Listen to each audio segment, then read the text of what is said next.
Қайырлы күн достар, бүгін сіздермен осындай өте дәмді, нәзік және сулы болып шығатын мандаринді бәліштің рецептісімен бөлісетін боламын.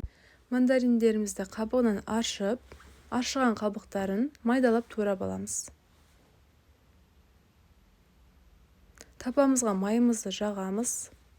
Оның үстінен ұнның үстінен қантымызды сеуеміз.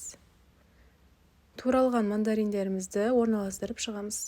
Енді салмасын дайындайтын боламыз. Мандарин, 2 жұмыртқа және шым-шым тұз сеуіп, блендермен өткізіп аламыз.